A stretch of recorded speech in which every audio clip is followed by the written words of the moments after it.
A massive cyber attack at the Louisiana OMV left 6 million people with Louisiana licenses vulnerable. While it's not clear why the hackers chose this particular location, GOSEP is asking people to take precautions. I spoke with Casey Tingle, the director of GOSEP, about updates on the breach and also how to stay safe.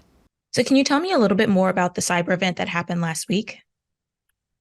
So we were notified by a third-party vendor that the state utilizes, as well as a number of other states, federal agencies, and private sector, that they had identified a vulnerability with their software that they wanted to make us aware of. At the time that they made us aware, which was May 31st, they did not have a fix yet for the software, but wanted to alert the state that there was potentially an issue with their piece of software. So at that point, the state locked down the software and immediately began an investigation into what potentially could have been impacted by that issue.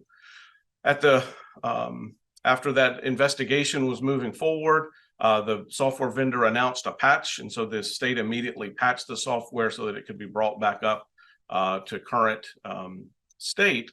And in the meantime, the investigation continued through thousands of files to see what was potentially impacted. And then late last week or middle of last week, the state identified a file that had the motor vehicle records that we announced last week that had been potentially impacted by that attack. And so that's when we made notification to the state through a press release on Thursday and the press conference that we held last Friday. Is there any way to know why this particular file was targeted?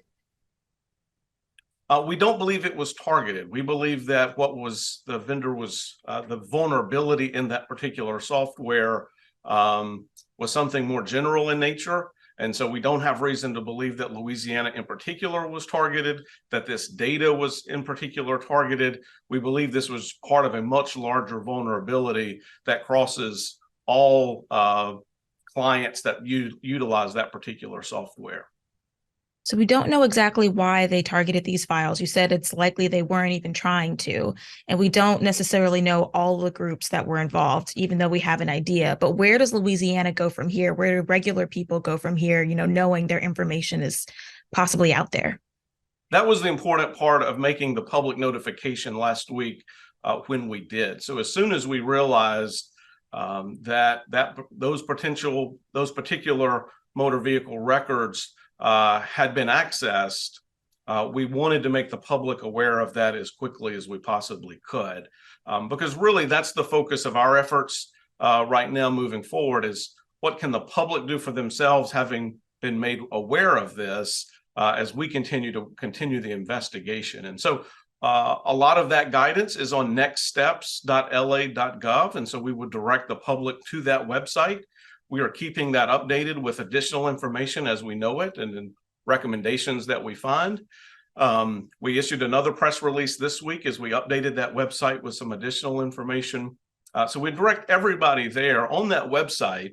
They will find a few things that we're recommending that everybody do. And first and foremost is to lock down your credit with all 3 credit bureaus. We know that that can be a little bit of a tedious task, but it's an important best practice regardless of whether we had this incident or not, to regularly review your credit file and be aware of what may be on there to see if any fraudulent accounts have been opened in your name. We're not aware at this time that this data has been utilized to do any of that. And should we become aware of that, we'll make that known. But monitoring your credit, changing passwords is another best practice. We don't believe passwords were included in this. We know that passwords were not included in this data. But that's another best practice. But looking out for any unusual activity on your accounts, new credit cards, your Social Security benefits, all of that information is on nextsteps.la.gov. And right now, what is the state doing to ensure that this never happens again? Well, there's a lot of work that's going on behind the scenes. First and foremost, the investigation into this incident remains ongoing. As we look at and find the potential vulnerabilities that were involved, all of that will be a part of an after action report that we will conduct to ensure that we don't have issues like this happen in the future. Obviously, cybersecurity and cyber attacks are ongoing, and cybersecurity is a responsibility of all of us, and the state takes that very seriously. All right. Well, thank you so much for taking the time out. I know you guys have been really busy in the last couple of days. So thank you. Yes, thank you.